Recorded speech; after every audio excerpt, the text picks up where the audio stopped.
Hello and welcome to another edition of the Welcome to the Jungle podcast, the Cincinnati Bengals podcast brought to you by the Riverfront and Blue Wire.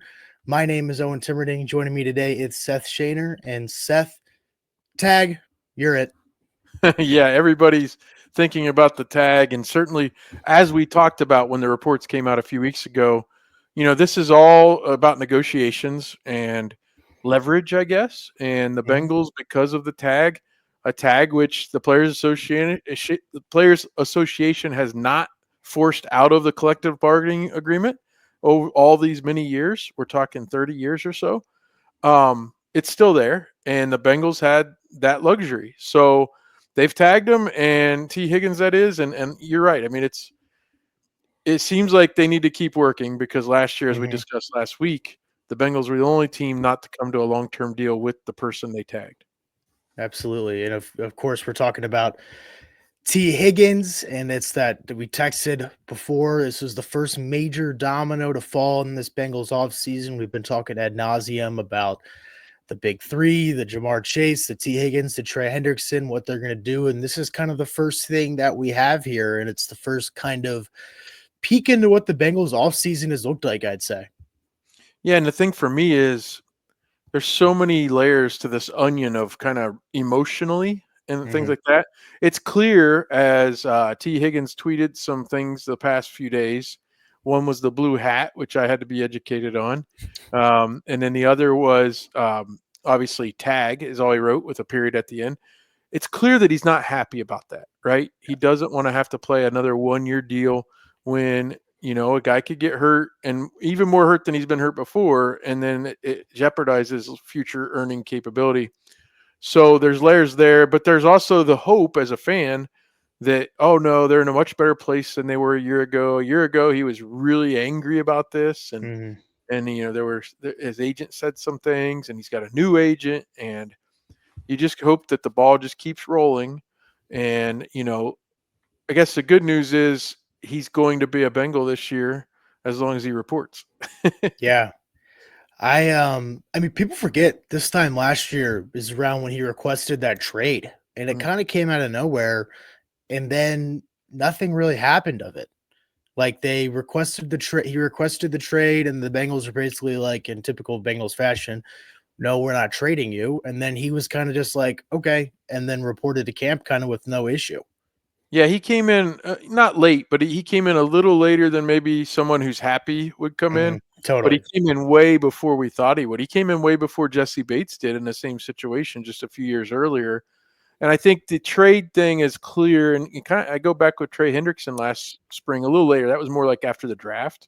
Yeah. Trey Hendrickson's agent asked for a trade.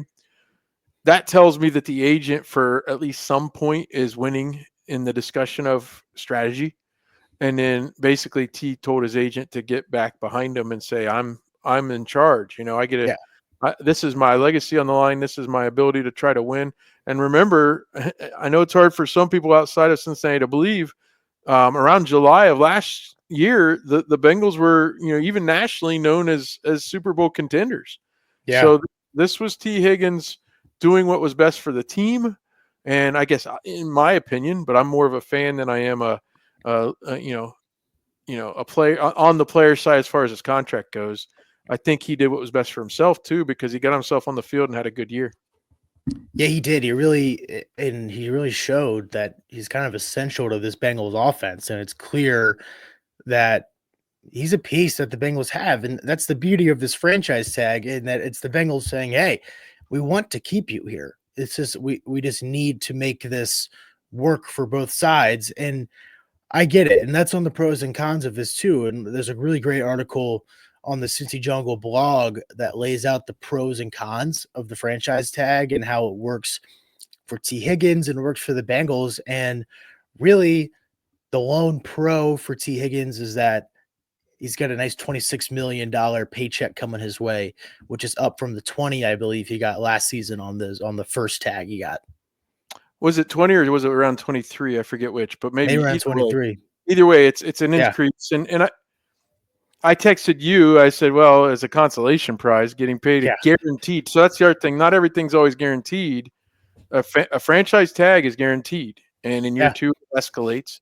And 26 point something million would be pretty soft landing spot for someone who still isn't really that happy with the way it went down. I mean, it could be worse, Mhm. So but that's also a reason why I don't think the Players Association, they weigh what's worth it, because if they fight hard enough in the next collective bargaining agreement talks to get rid of the franchise tag, they're going to have to give something up. It's kind of a compromise situation.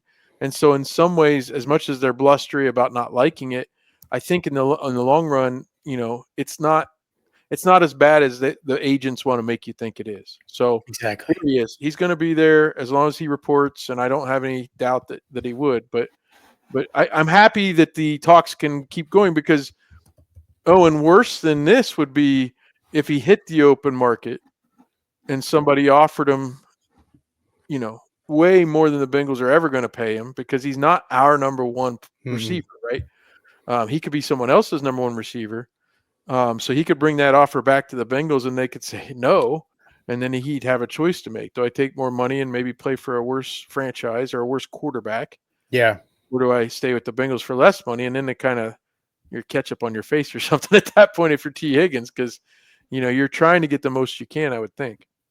Yeah, and that's what makes this made a lot of sense, I feel like, from the beginning for the Bengals, because now they get to kind of control how this looks.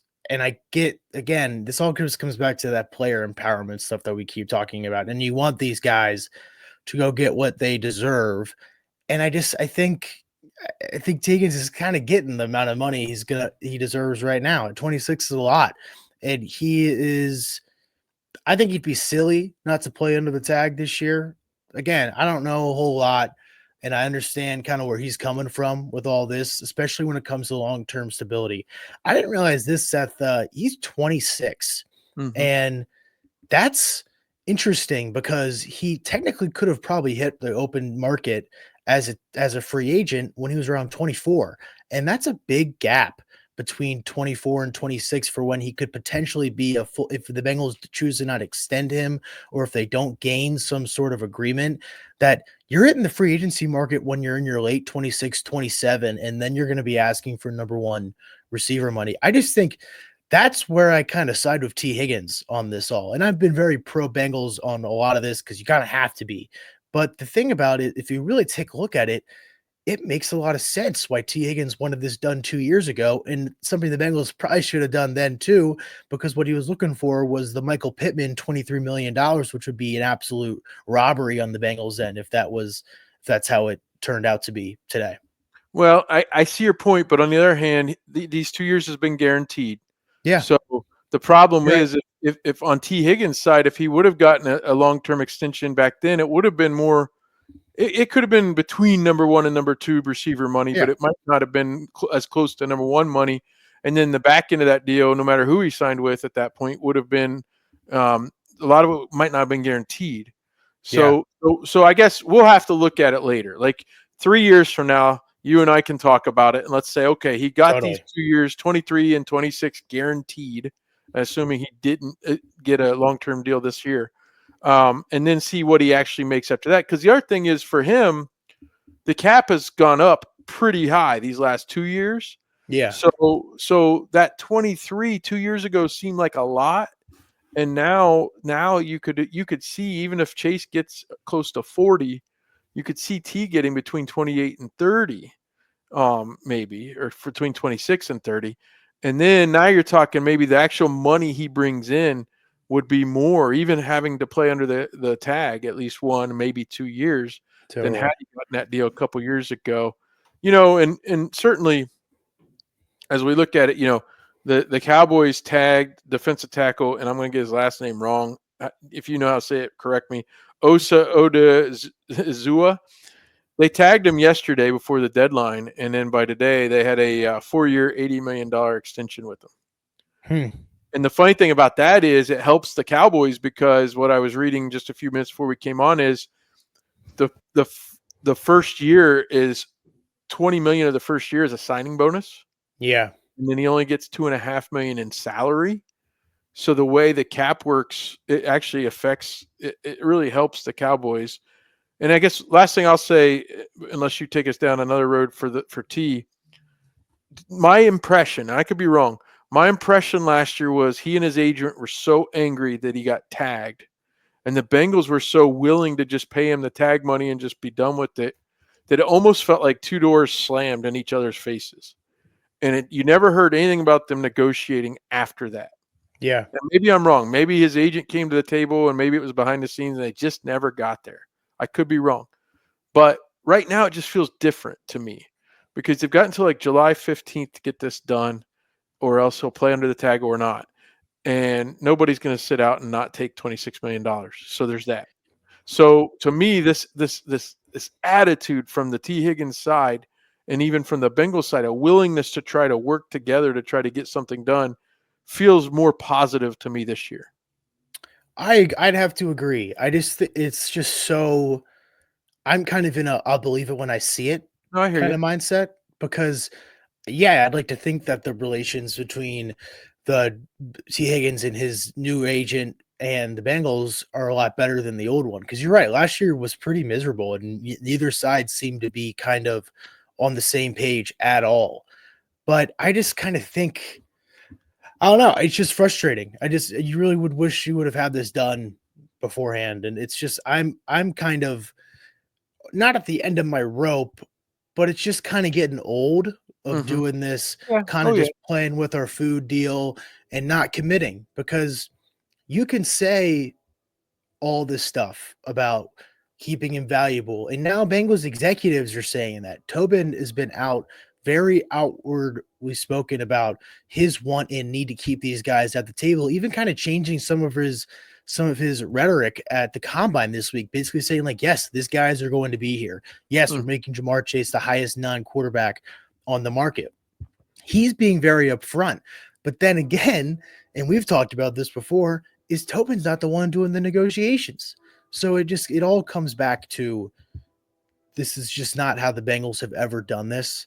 And they're in such a unique scenario here where they're playing where they're going to have to commit probably more money to a certain amount of players than they ever will be again. And it's just so out of their MO to operate this freely and open with hundreds of millions of dollars here.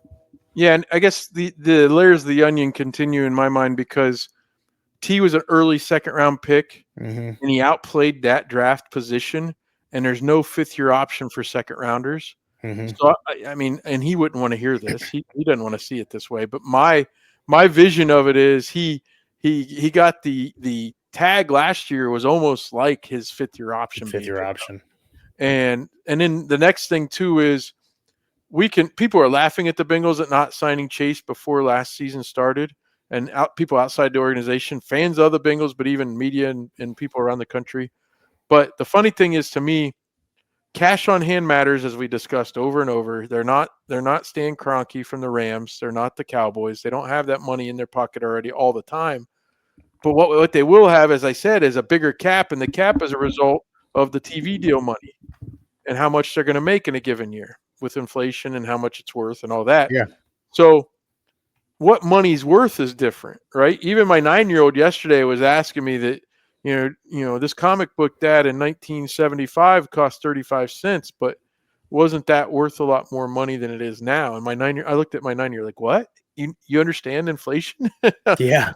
but but but the income automatically is going to be more next year. So 38 million to Chase before last season per season versus 40 million this coming season might not be much different, really. No, and that makes a lot of sense. That just because in this cap is I don't I understand like some of the baselines of how the cap works because it's confusing for a lot of people with just how all this money moves. But from my understanding, it's just going to keep growing because the NFL is just going to keep growing in size, et cetera. And then just the number itself might kind of not, like you said, just not carry as much meaning as it used to. I don't know. Well, right. And to us, $5 is $5. I mean, Yeah.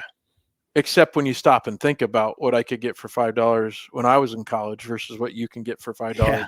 you're in five. I mean, when I was in college, I could get 2 junior bacon cheeseburgers a 4-piece nuggets, a Biggie Fry, and a Biggie Coke for $4.96. God, I So wish. that's different. Yeah. But what the number stays the same. Like, so Yeah. to us, we still think of it as $5, but it's not, but It's regardless. interesting. No, Anyway, the fun so little math tangent there. yeah, and you're right. It's more complicated, but the fact is the cap is set up based on how much the money comes in from the TV deal. And Yeah. so the TV deal, like that's what always got me upset was the Bengals have they have a stranglehold on all the parking spaces around the stadium. They Mhm. get that money, they get the concessions money, they get the tickets, they get the radio, the money that they get for their broadcast rights. They get all this stuff, and it's in addition to what the cap says. And I didn't understand until more recently that you still have to have cash on hand because the guaranteed money, they have to have that on hand. So that makes it more complicated, as does the bonus structure and that's why you see people redo their deals. Mhm. Patrick Mahomes isn't taking less every time he redoes a deal. Yeah. Just getting it fumbled around so that he gets it as a roster bonus or something like that. So it counts differently against the cap than salary. So Interesting.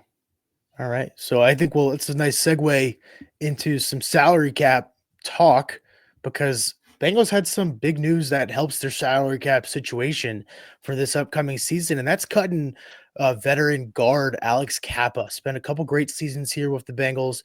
He was really awesome those first 2 years, and then he got hurt. I remember in that Baltimore game during the potential Super Bowl run in 22, 23, and this year just did not have that same reliability that he had on that guard spot. He was statistically, according to Pro Football Focus, one of the worst guards in the NFL, probably the worst guard in the NFL. So really, I mean, we've talked all these things talking about the Bengals not paying their guys. What's being, I don't think, looked at enough is that they've made a couple really good cuts, and one of them being rankings. And then this is another one too. They're not holding on to this dead money that's not doing anything to their team. They're going to use this to their advantage, and they get out of a deal that just was not working for both sides. it wasn't. And I saw Ben Baby from ESPN tweet that he thought that injury there, I think it was at the end of the 22 regular season against Baltimore, as you said, kept him from playing the play. We all, in my mind, it's been this run of the same guys, Yeah. but the 21 offensive line was drastically different because they brought in Karras and Kappa, and then later, obviously, they brought in Brown. But the fact that Kappa never played a playoff game for the Bengals shocked me I because I didn't just think assumed about that. he You're had. right. Because you just kind of loop these guys together. Right. So that's crazy. And you're right. But the other thing is, did that injury, that has to have affected him these last 2 years because he's just Mhm. not been the same guy.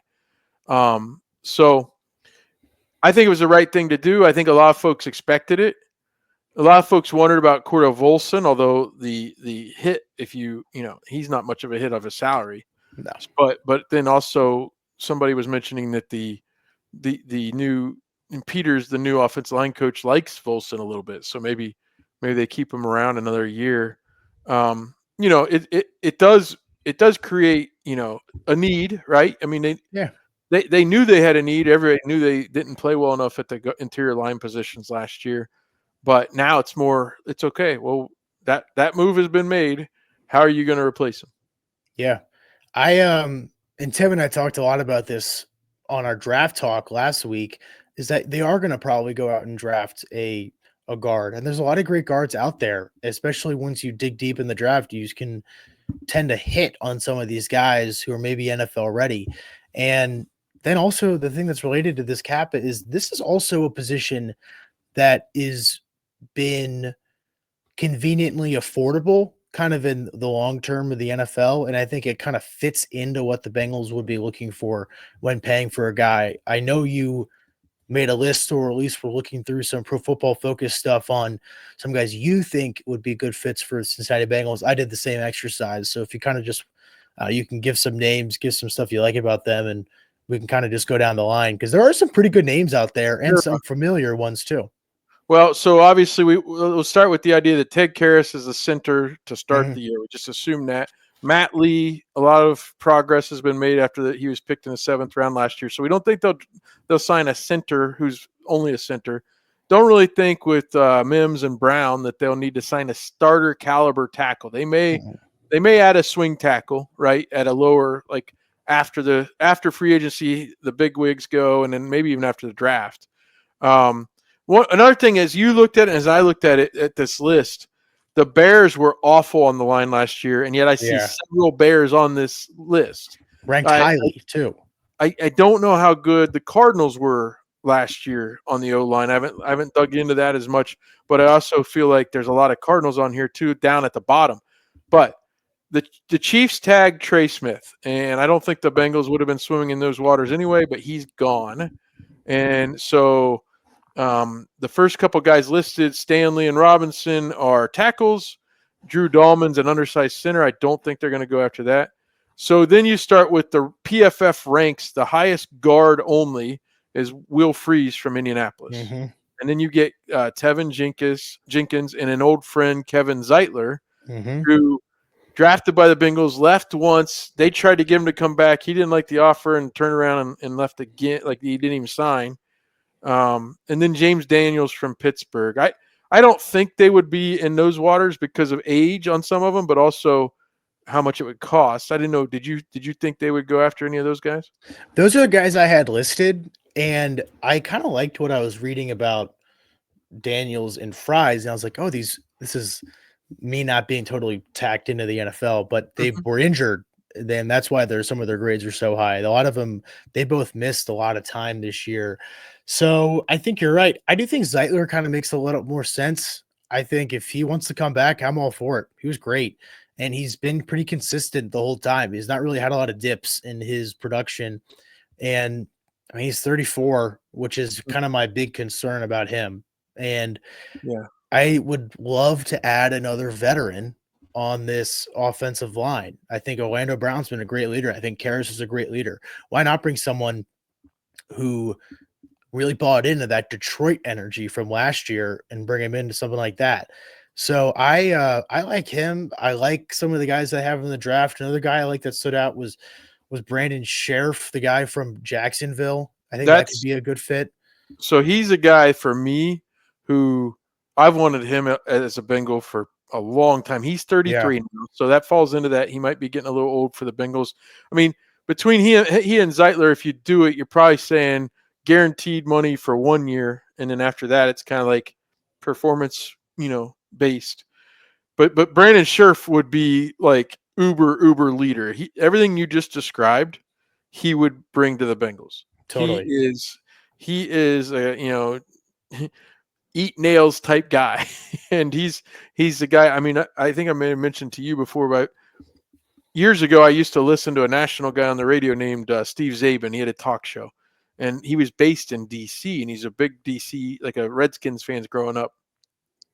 When his national show got canceled on Fox Radio on my XM satellite radio, I found him at his local DC show, and he loved Brandon Scherf, just absolutely loved him. And that was when they weren't very good, and the Redskins, and he just was like starting a little bit with Trent Williams, but then after Trent Williams left, Scherf was the guy. Yeah. And so I think if you're looking just to bring in a 1-year fix and bring in some leadership, I think that's the way to go. What do you think about Mekhi Becton? The Eagles, he's available. The injuries concern me. Wasn't that his whole deal? Is that this was his first year that he was kind of fully healthy with Philadelphia, because he was on the Jets before, right? Yes. Yeah. Yeah, he was. So I mean,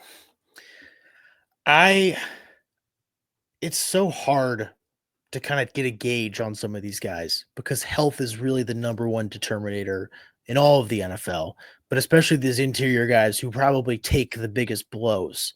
And it just scares me a little to take a swing on someone like him who has these injury problems. And it's the same problem I had with Daniels and Fries or Freeze, even though they're going to be a little out of the Bengals price range, is that a lot of these guys at the top of the free agent market for guards have some injury history.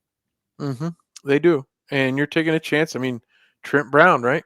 I mean, that was a different deal. they waited till the end of free agency rush and then kind of brought him in as a need. But that's again when I've said it twice now. The waters they swim in. If it they're either going to do what they did when they brought in Karras and Kappa, and the second free agency starts, boom, you're going to have two guys, right? Yeah, Or they'll just if they can't get the guy they want, they'll just wait. And just frustrating. that's more frustrating. There's just I've got several more names. I went down to the top 125 overall free agents on Mhm. PFF. Baltimore guard Patrick McCarry, Yeah, Aaron Banks from San Francisco. Then you get into there's three Arizona Cardinals and then two more Bears. I question it unless to your point, and I don't know every one of these names that well. Unless to your point, maybe they were hurt a little bit last year and they weren't part of just an atrocious Chicago Bears line. I don't see it. Jenkins was hurt, and that was his whole. I mean, well, I don't know how much he was hurt last year, but remember the whole reason the Bengals. We all thought the Bengals were going to draft this guy Mm-hmm. 2 or 3 years ago, and then they didn't, and they took Jackson Carman. And I think it'd be about right if they went out and signed someone like that, who they could have just been having on this rookie deal the whole time, and instead they're signing him to free agent guard money. But Yeah, he's not been on the field. And so, and again, like the first Trey Smith's been healthy, but the guy from Indianapolis, seasoning injury, Jenkins, injury prone, Skip Zeitler, who's a miracle that he hasn't been crazy hurt because he's 34. Even mm-hmm. Sheriff's coming off Mm-hmm. season injury this year.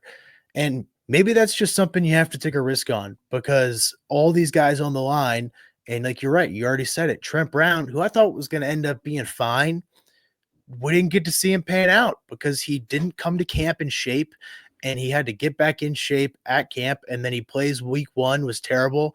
And then by week 3, he's on the sidelines hurt. So and then that was it. Yeah. I guess for me, if you sign somebody right away, I think they're doing the medicals and they're assuming, hey, this guy's going to help us. Mm-hmm.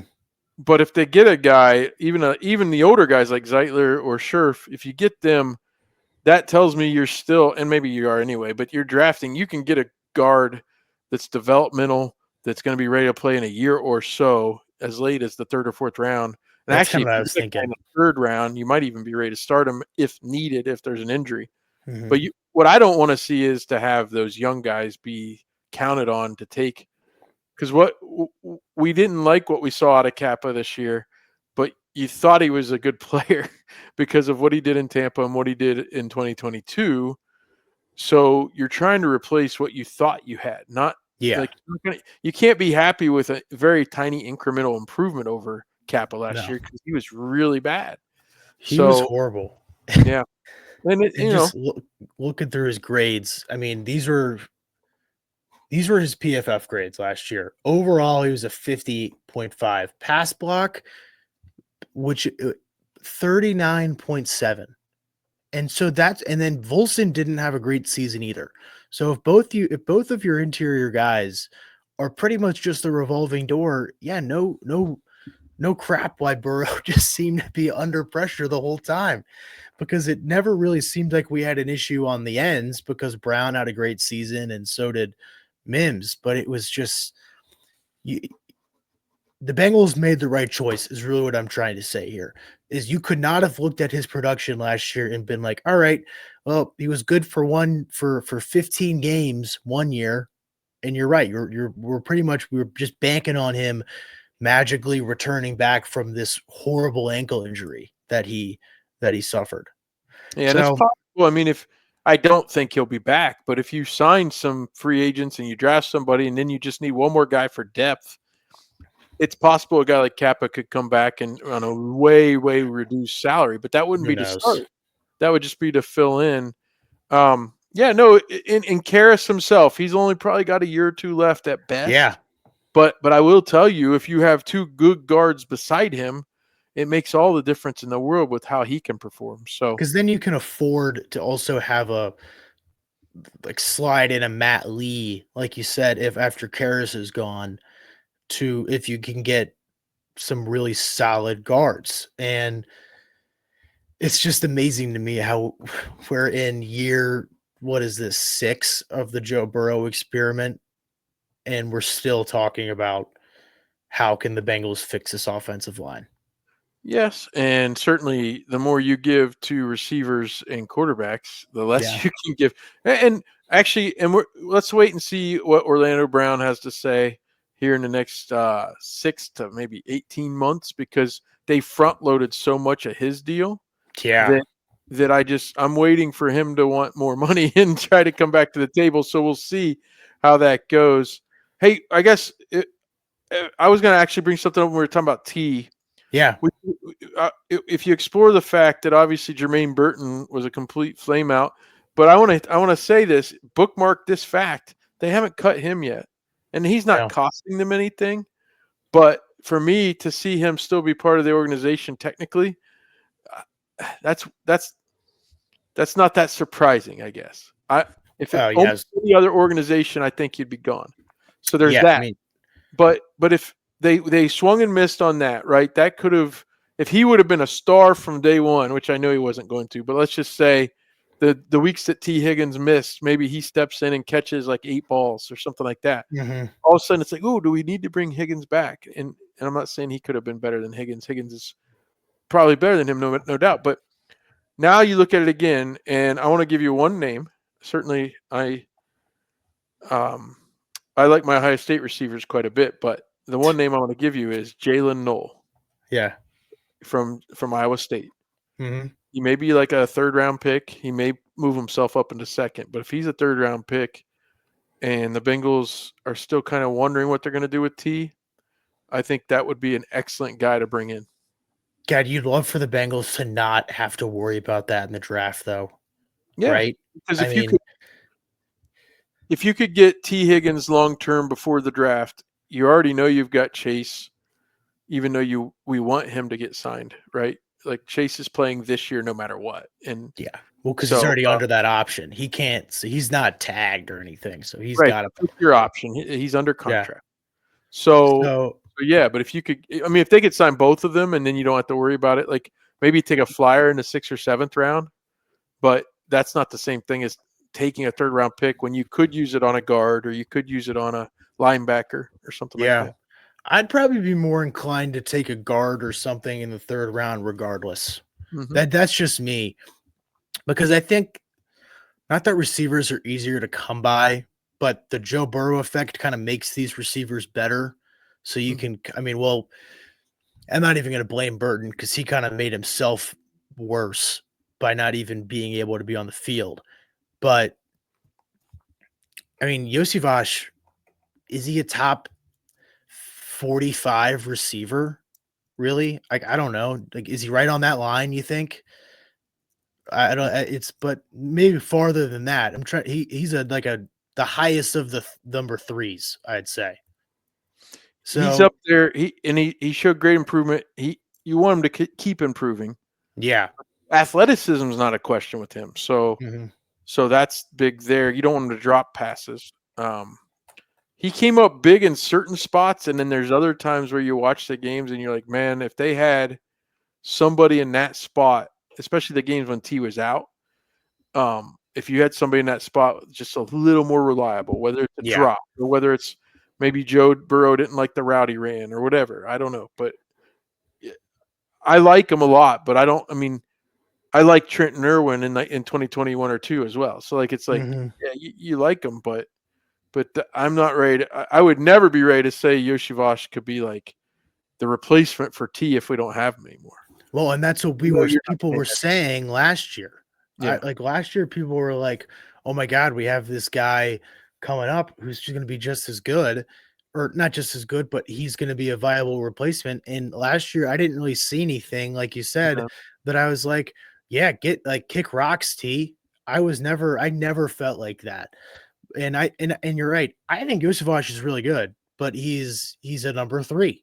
And that's kind of what his spot's going to be, I think, for the Bengals, at least for his career, unless he takes some massive leap forward. I've heard Mo Egger joke about the way the fans fall in love with a guy in training camp who's not going to be any better than your fourth or fifth receiver. And Yeah. certainly I think Yoshi has a little more than that, but not beyond three. And if they can re-sign Gesicki or sign someone similar or draft someone similar to Gesicki, then your need for a number three receiver isn't quite as big either, because you're playing Gesicki in that spot more often. Yeah. All right. One more thing before we wrap up. This came out. It's about Jamar Chase. Came out by Diana Rossini at The Athletic. She said that the Bengals have said that Chase is going to be the highest non-paid QB on the market. We knew that already. However, Bengals apparently have made an offer, and the sides are quote unquote far apart still.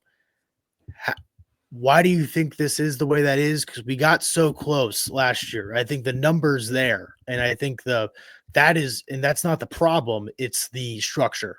Yeah, my guess is it's a lot like the deal, and you could go back and look it up. Look at the deal Joey Bosa signed a few years ago with the Chargers, and even Joey Bosa's first deal with the Chargers. Actually, it becomes, when are the payments coming?